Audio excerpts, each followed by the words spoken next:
Este programa tem o apoio cultural Copenhagen e Lua Music.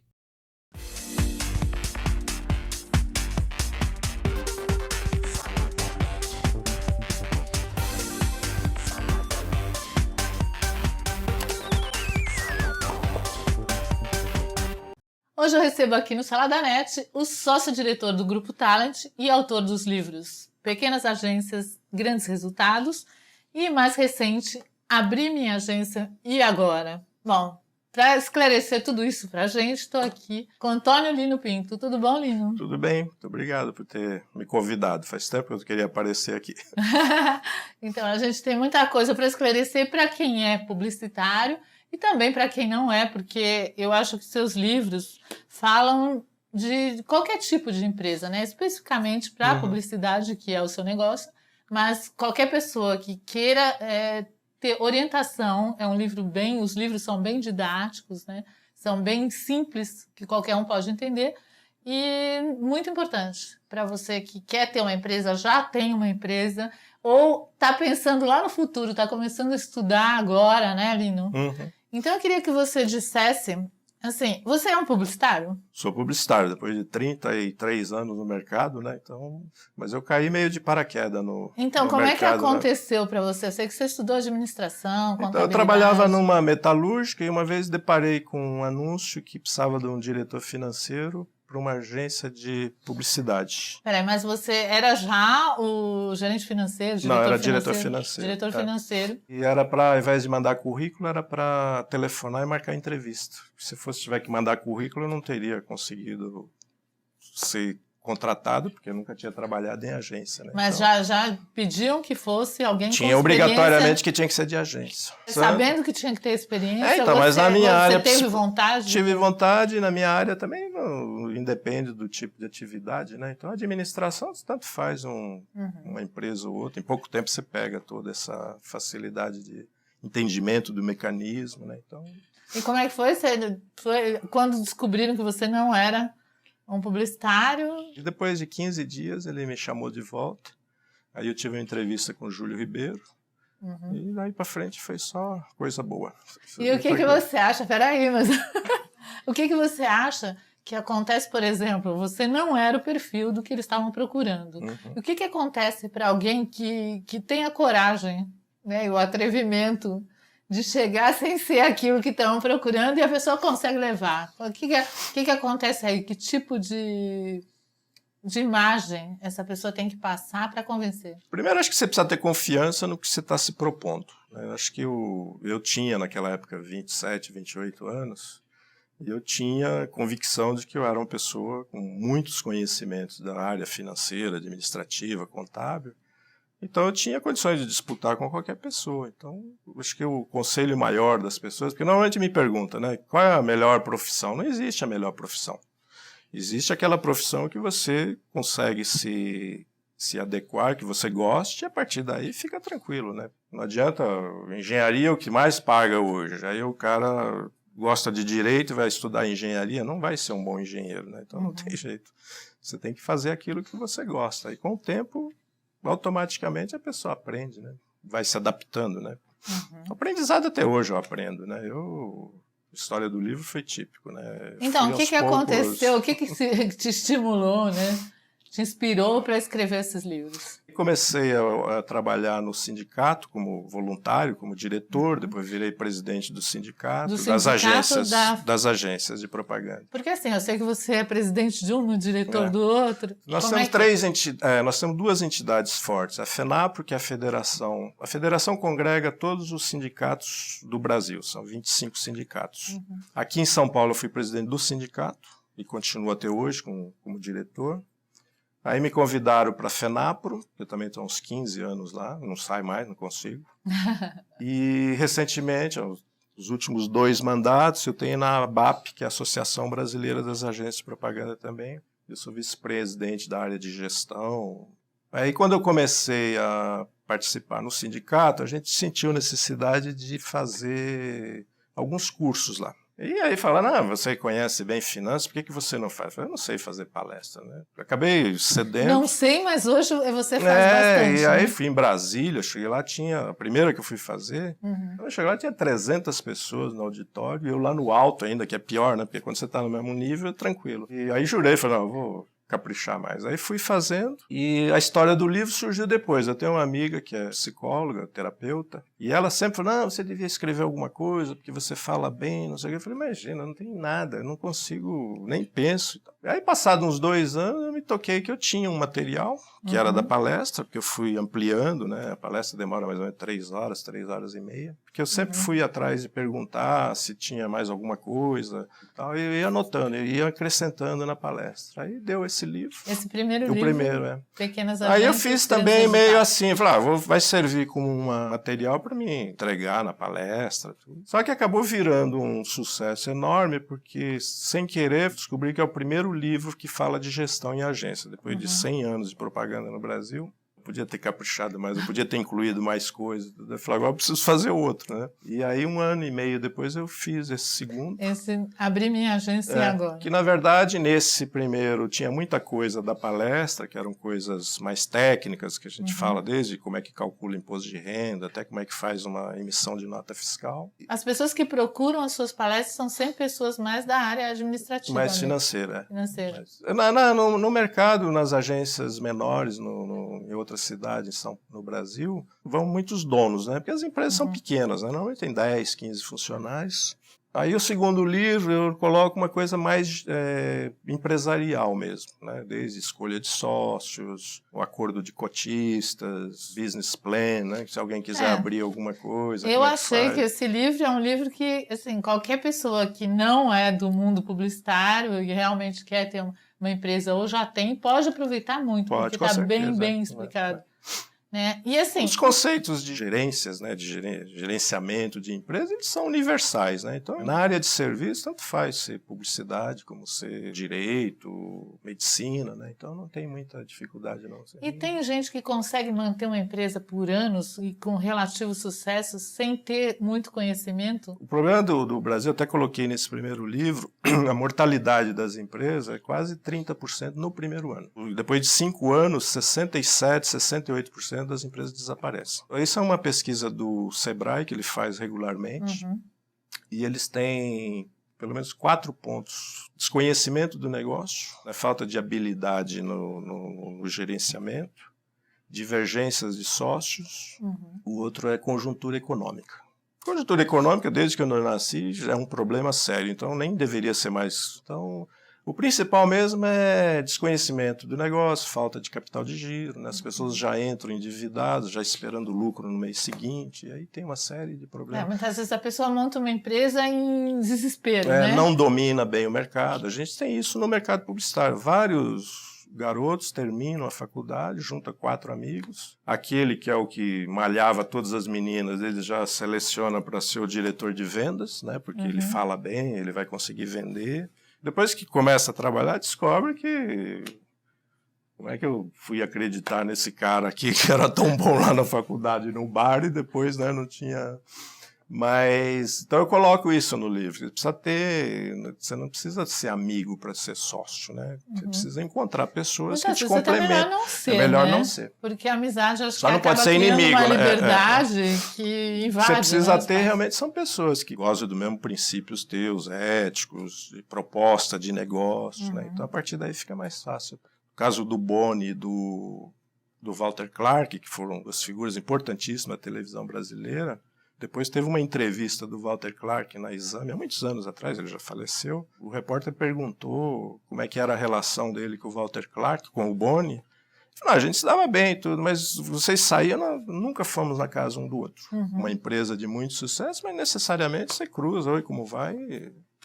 Você junta as competências, você não precisa juntar os relacionamentos. No caso da agência, particularmente da sua agência, qual é a relação da sua função, né, do financeiro, com as demais funções dos diretores? Então, o caso da Talent foi típico de junção de pessoas com objetivos muito comuns. e com pensamentos muito parecidos. Era uma situação onde nós tínhamos a Ana Carme, que cuidava da área de criação, eu da área de gestão, né, de finanças, o Zé Eustáquio na área de atendimento e operações, e o Júlio, como sempre, foi muito forte na área de planejamento estratégico e tudo, mas a gente tinha a empresa muito cristalina do que a gente gostaria que fosse. Então a gente aderiu ao pacote e foi embora, né? Então foi um sucesso que é difícil ser medido. Esse foi mais importante. Não, é um conjunto mesmo, né? É uma das melhores agências do Brasil. A gente, durante 33 anos, nunca tivemos nenhuma crise, nenhum problema societário, nenhum problema financeiro, nada. A Talent vai ser um case daqui a uns anos. Ela foi uma agência pequena? Sim, nós começamos em 80, até 80, uns 3 anos a gente era pequena, e depois começou a crescer.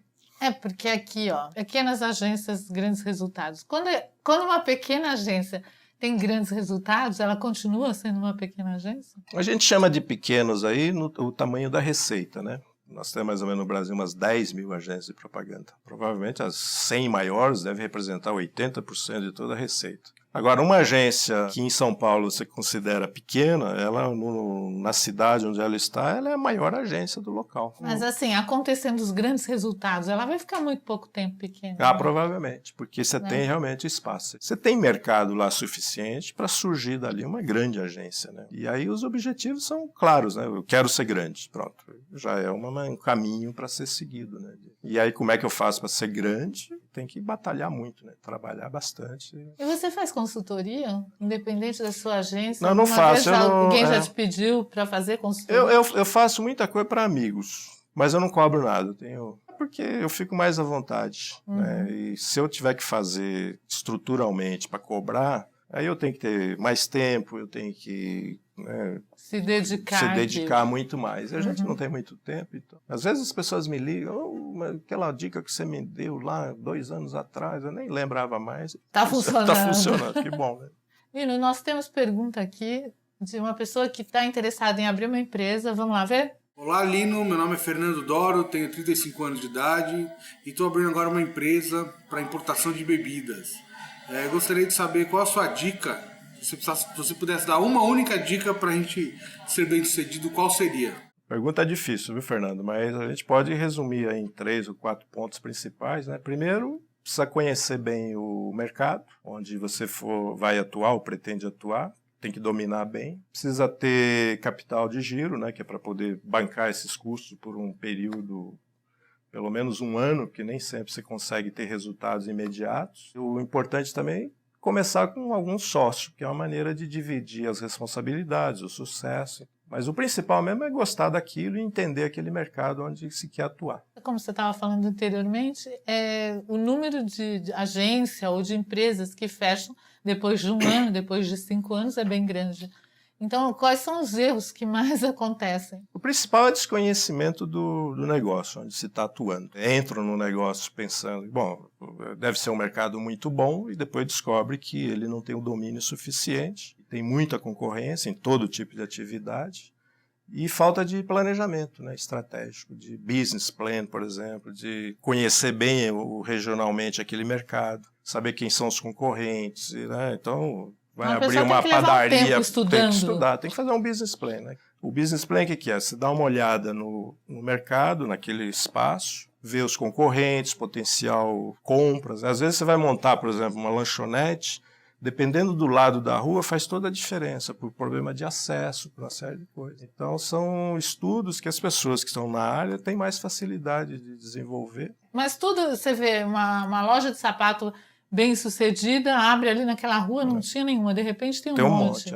Às vezes dá certo porque você leva mais gente, por exemplo, instrumentos musicais, né? Na Teodoro Sampaio, né? Eletrônico na Santa Efigênia. Pode ser pensado também, mas nesse caso é mais importante ainda o business plan, né? Para tentar entender o que vai sobrar para mim lá na Santa Efigênia, por exemplo. Né? Se já está todo mundo estabelecido há 20, 30 anos. Né? Agora, qual a porcentagem da propaganda no sucesso do negócio? Eu acho que a propaganda é fundamental, hein? Você não precisa gastar o que gasta um pão de açúcar nem nada, mas tem que ter alguma comunicação, né? De revista, jornal, rádio, né? Então tem que ter tudo isso como uma possibilidade para investimento. Agora, você falou em gasto, não precisa gastar assim como tal cliente ou tal cliente, mas quanto é que as pessoas gastam normalmente? Como é que se decide isso? Quanto vou gastar em propaganda? E normalmente você gasta 2, 3% da receita. Mas Suficiente normalmente pra... começa a se gastar com a propaganda antes da receita, né? Sim, por isso que tem E que ter aí? capital, né? Você tem que começar um negócio com dinheiro. Uhum. Todas essas empresas que acabam quebrando tem muito mais a ver com o problema financeiro do que propriamente de insucesso do conhecimento do negócio. É que a pessoa entra achando que, bom, daqui 3 meses eu já vou pagar o banco e vou fazer isso e já vai dar o lucro. E o lucro ele demora muito, né? Uma empresa, para ela se maturar, né, que a gente chama, você precisa menos calcular um investimento pelo menos 2, 3 anos. A não ser que você tenha sorte, por exemplo, no caso de agência, você já abre a agência e ganha um cliente enorme, né? Uhum. Falando em ganhar um cliente enorme, como é que funciona isso para uma agência ganhar um cliente, né? Como é que o cliente decide por essa ou aquela agência? Até uns anos atrás, a escolha era por vontade própria. Durante muitos anos, era a Talent, a W Brasil, a DPZ e a Almap. Depois veio a DM9. Eram as agências que estavam em quase todas as prospecções. Depois o mercado brasileiro foi mudando, as empresas são multinacionais e eles têm policies diferentes hoje. A cada 2 anos eles são obrigados a rever a negociação. O cliente rever. O cliente, Então acaba tendo concorrências já mais formais, inclusive. Você tem que fazer apresentações bem formais. E na Thales a gente até hoje tem sorte, nós temos clientes com 25 anos e tal, mas normalmente, às vezes o cliente continua lá, mas você tem que de novo provar que você é bom mesmo. Então, mas como é que prova? Como fideliza esse cliente? Fazendo trabalho bom, né? E o que é um trabalho bom? O trabalho bom, ele tem que ser refletido nas vendas, né? Então não tem muito como analisar se... Né? A gente tem casos, por exemplo, Postos Ipiranga, sempre Toshiba, Tigre, e a gente, modéstia à parte, também tem feito um trabalho muito bom. E quando você estiver fazendo bons trabalhos, o cliente então, continua lá. Então o cliente só pensa em mudar quando o resultado não Aí está começa sendo a ter muito problema de relacionamento, muita mudança de equipe, tudo isso ajuda. Ou às vezes muda o diretor comercial ou de marketing do cliente. No passado se ficava 20, 30, por exemplo, a DPZ tem a Sadia 40 anos. Raridades esses clientes já há muitos anos, né? O empresário brasileiro é bem exigente, né? Eu ouvi dizer, o Austin Oliveto falando, que o Brasil é um país de terceiro mundo com exigências publicitárias de primeiro mundo. É verdade isso? A gente tem que ralar muito e criar sempre, né, ideias boas. E, por exemplo, você pega um cliente de 20 anos em casa, você todo comercial novo, que a cada 6 meses você renova toda a campanha, você criar coisas em cima de novo é um negócio difícil. Mas a gente tem uma turma muito preparada, né? O Brasil é reconhecido lá fora como um dos melhores. O Brasil está em que lugar no ranking mundial? Eu não tenho agora o número, mas provavelmente 5º, 6º lugar em qualidade, né? E a que se deve isso? Aos profissionais aqui? É todo mundo mais criativo? O brasileiro é mais criativo e a gente tem uma coisa que é muito invejada lá fora, que é o humor na publicidade, né? E isso fica muito mais leve e as pessoas... E tem a ver com a característica do brasileiro, que é gozador mesmo, brinca, né? Tira sarro todo mundo e tal. Assim, a gente tem muitos bons profissionais, muito bem reconhecido. Em Cannes, por exemplo, esse ano a gente ganhou 115 leões. O ano passado foram 80. Olino, o que mudou na gestão de pessoal mesmo? Da época que você começou para hoje? Porque até lendo o seu livro eu reparei em algumas coisas que você sugere, como o funcionário trabalhar em casa, que ele pode render mais, o horário de trabalho que ele decida, entre aspas. O que você vê na mudança do seu começo para hoje? Eu posso te dizer bem, porque eu fui chefe de departamento pessoal quando eu comecei a trabalhar. O que mudou foi que mudou a mentalidade, né? Então, hoje as pessoas têm uma visão do emprego totalmente diferente do que se tinha no passado. Ou por problema econômico, por exemplo, era comum você começar numa empresa, se aposentar ali, né? E o jovem hoje, ele não tem mais paciência para esperar 20 anos para ser promovido. Então, tem uma dificuldade muito grande de contratação. O turnover qualquer empresa, principalmente de serviço, é muito grande, muito alto. Tem empresas entendendo isso e arrumando maneiras do que fazer, pesquisando. E tem outras que vêm, por exemplo, né? Agora virou moda chamar o empregado de colaborador, né? Então alguém achou que se eu trocar o nome de funcionário para colaborador, eu vou resolver um problema. Só que o problema não é esse, né? A garotada quer Mas transparência. Mas hoje tem maior demanda de emprego ou de gente para trabalhar? Você não consegue contratar, e quando contrata, a pessoa vai embora. E, primeiro, eles querem ter mais transparência, eles querem trabalhar em empresa ética, empresa envolvida com o meio ambiente, querem crescimento rápido. Né? Você pega um moleque de 18 anos, ele já fala, estou aqui há 6 meses, ninguém me promove. Né? Então, é assim que tem sido. Outra coisa é o problema de trabalhar. Por que precisa chegar às 8 e sair 6h30? Por exemplo, à tarde, dependendo da empresa, você não tem nada para fazer, então vai embora. Tem empresas, por exemplo, que proíbe o Facebook, né, as redes sociais, e aí você passa na mesa, está todo mundo lá com o celular debaixo da gaveta acessando. Então não adianta, né? Você tem que entender a realidade hoje. E o que está se fazendo é isso, é dando essa liberdade para a garotada, criando condições de proximidade, de entendimento e sabendo que não é mais como era no meu tempo, né, no tempo mais antigo. Hoje eu não posso vir de manhã, não tem que descontar o dia, deixa quieto, vai trabalhando depois. Né? Os trabalhos em casa têm funcionado bastante, mas são maneiras que as pessoas estão procurando e como é que eu seguro, porque na prestação de serviço sem equipe nós não somos nada. Né? Por exemplo, a Talent ela só é o que é porque nós temos um grupo de pessoas trabalhando. Né? Então, o que nós estamos tendo dificuldade é no operacional, você tem uma mudança muito grande. Mas de média gerência para cima, o turnover nosso é praticamente mínimo. Mas a gente tem esse lado, nós nunca tivemos cartão de ponto. A gente não se preocupa se as pessoas estão lá ou não.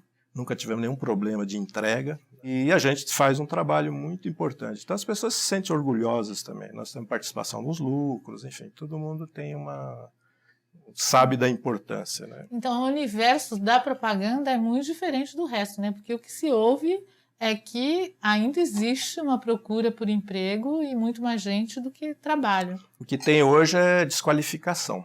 Por exemplo, na construção civil, depois que entrou tecnologia, é uma dificuldade muito grande se contratar. Porque as pessoas têm dificuldade até de controlar um elevador, né? Porque não tem um ensino. E tem uma outra coisa também, está todo mundo querendo ser empreendedor. O Sebrae também tem uma pesquisa de 100 milhões de trabalhadores no Brasil, 27 milhões tem CNPJ, que é empreendedor. É melhor ser empreendedor?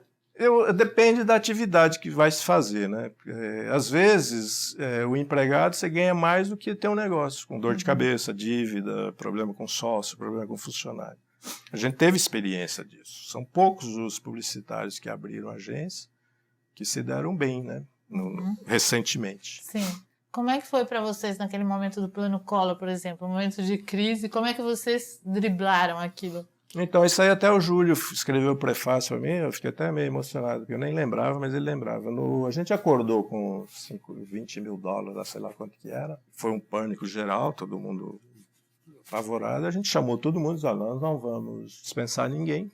A gente espera que mais um período que a gente precisa fazer agora é trabalhar e fazer fiado para o cliente. O dia que ele puder, ele paga, né? E a gente foi tocando. E os clientes foram continuando a fazer? Todo mundo. Foi até engraçado, porque como ninguém tinha dinheiro, todo mundo fez escambo, né? Que é, então eu te dou isso, eu te faço aquilo. Voltamos lá para a Idade Média. Então, pouco mais de 90, 120 dias, todo mundo voltou ao normal. Né? E para a realidade de hoje, assim, vamos dizer, para quem está ali ou entrando numa faculdade ou se formando, que eu acho que é o momento que a pessoa está mais preocupada, muito mais do que quando entra, né? Ainda tem aquela fase para ir amadurecendo as ideias, o que quer, onde quer chegar. Mas acabou, e aí? É meio assim, né? Como esse livro tem. Eu acho que o próximo deveria ser, né? Sair da faculdade e agora o que eu faço? O que você aconselha para uma pessoa que ou vai seguir para trabalhar numa grande empresa ou para o seu negócio? Aqui eu disse no começo, acho que nenhuma dica funciona se você não for fazer aquilo que internamente a pessoa queira, né, goste de fazer. Então as pessoas que são felizes no trabalho são aquelas pessoas que fazem o que gostam. Eu amo o que eu faço, então por isso talvez eu tenha me dado bem, né? Então tem que se apaixonar pelo que faz, né?